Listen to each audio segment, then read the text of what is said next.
Perkenalkan, saya Winda Lestari Rizky, NIM A1H12009. Saya akan menjelaskan materi pengantar pendidikan dari bab 1 sampai dengan bab 4. Pertama, bab 1, hakikat manusia dan pengembangannya. Sifat hakikat manusia diartikan sebagai ciri-ciri karakteristik yang secara prinsip membedakan manusia dari hewan, meskipun antara manusia dengan hewan memiliki kemiripan yang sangat terutama dari segi biologisnya. Dua wujud sifat hakikat manusia: yang pertama, kemampuan menyadari diri; dua, kemampuan bereksistensi; tiga, pemilikan kata hati; empat, moral; lima, kemampuan bertanggung jawab; enam, rasa kebebasan; tujuh, kesediaan melaksanakan kewajiban dan menyadari hak; terakhir, kemampuan menghayati kebahagiaan. B. Dimensi-dimensi hakikat manusia. Yang pertama, dimensi keindividualan; dua, dimensi kesosialan; tiga, dimensi kesosialaan; dan dimensi keberagamaan. C. Pengembangan dimensi hakikat manusia. Yang pertama, pengembangan yang utuh. Pengembangan yang utuh ini dapat dilihat dari wujud dimensinya dan arah pengembangannya. Yang kedua, pengembangan yang tidak utuh. Pengembangan yang tidak utuh ini terjadi apabila keempat dimensi ini tidak terlaksana dengan baik dan terabaikan. Yang ketiga, konsep pendidikan sepanjang hayat. Konsep pendidikan sepanjang hayat ini bertumpu pada keyakinan bahwa pendidikan itu tidak identik dengan persekolahan saja, tetapi berlangsung berkesinambungan sepanjang hidup. Alasan PSH sangat diperlukan. Yang pertama, alasan keadilan; alasan ekonomi; alasan faktor sosial yang berhubungan dengan perubahan peran keluarga, remaja, dan emansipasi wanita dalam kaitannya dengan perkembangan iptek. Empat, asas perkembangan iptek. Lima, alasan sifat pekerjaan. Keempat, kemandirian dalam belajar. Kemandirian dalam belajar ini diartikan sebagai proses pembelajaran yang dilakukan dengan secara mandiri, yang dilakukan dengan pilihan sendiri dan tanggung jawab sendiri.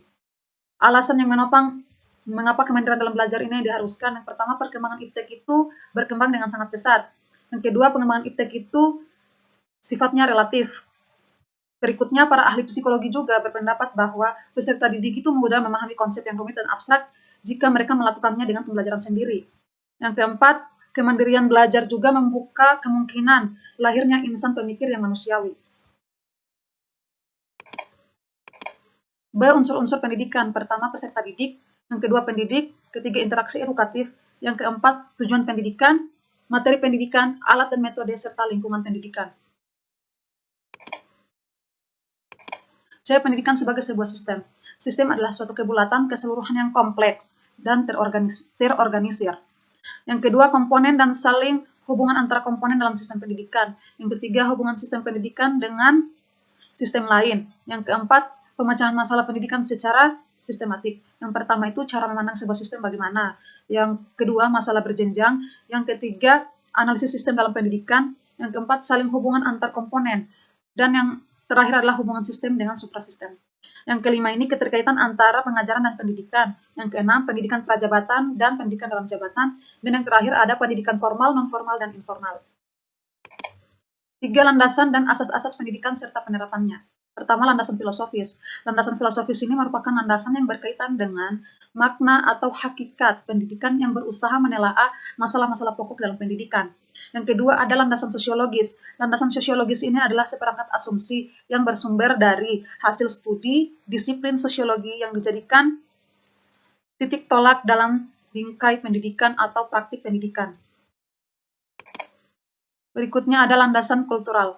Kebudayaan ini sebagai gagasan dan karya manusia beserta dengan hasil studi dan karya itu sendiri.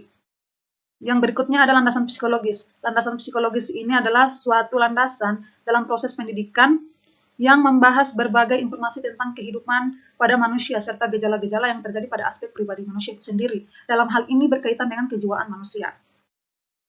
Berikutnya ada landasan ilmiah dan psikologis. Landasan ini dapat pula diistilahkan dengan kumpulan informasi, cara memperoleh informasi, dan manfaat dari informasi tersebut. Ketiga sisi ini diharuskan mendapat perhatian yang proporsional di dalam sebuah pendidikan. B. Ada asas-asas pokok pendidikan. Yang pertama, asas tuturi handayani. Ini terdiri atas tiga. Yang pertama, ingarso song telado, yang memiliki arti jika di depan memberi contoh. Yang kedua, ada ingadia mangun korso, yang artinya jika di tengah-tengah memberi dukungan, motivasi, dan semangat. Dan yang terakhir ada tuturi handayani, yang memiliki arti jika di belakang mengikuti dan mengawasi. Berikutnya ada asas belajar sepanjang hayat. Asas belajar sepanjang hayat ini adalah suatu konsep bahwa pembelajaran itu dilakukan seumur hidup. Yang ketiga ada asas kemandirian dalam belajar. Asas kemandirian dalam belajar ini adalah suatu proses bahwa seseorang dapat belajar dengan mandiri, dengan kemauan sendiri dan pilihan sendiri. Berikutnya bab 4, perkiraan dan antisipasi terhadap masyarakat masa depan. Yang pertama, kecenderungan globalisasi. Kecenderungan globalisasi ini sedang menerpa seluruh aspek kehidupan dan penghidupan manusia. Kecenderungan globalisasi dapat dilihat dari 4 bidang. Yang pertama, bidang iptek yang mengalami perkembangan yang sangat pesat. Yang kedua, bidang ekonomi yang mengarah ke ekonomi regional dan ekonomi global. Yang ketiga, bidang lingkungan hidup telah menjadi bahan pembicaraan dalam setiap pertemuan yang diadakan di tingkat internasional. Ada bidang pendidikan dalam kaitannya dengan identitas bangsa, termasuk budaya nasional dan budaya-budaya Nusantara. Berikutnya ada perkembangan iptek. Perkembangan iptek ini semakin cepat dalam era globalisasi sehingga memudahkan perkiraan masyarakat masa depan itu dapat berkembang dengan baik. Berikutnya ada perkembangan arus komunikasi yang semakin cepat dan padat.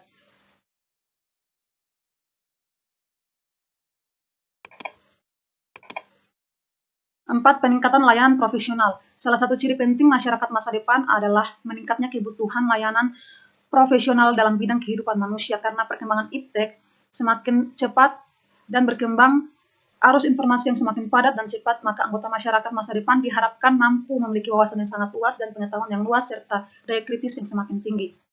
Upaya pendidikan dalam mengantisipasi masa depan. Yang pertama, tuntutan bagi manusia masa depan. Ini diharapkan, pertama, ketanggapan terhadap berbagai masalah sosial, politik, kultural, dan lingkungan. Yang kedua, kreativitas dalam menemukan alternatif pemecahan masalah. Dan yang terakhir, efisiensi dan etos kerja yang tinggi. Dua, upaya mengantisipasi masa depan itu dapat dilakukan dengan pertama, perubahan nilai dan sikap, pengembangan kebudayaan, dan pengembangan sarana pendidikan.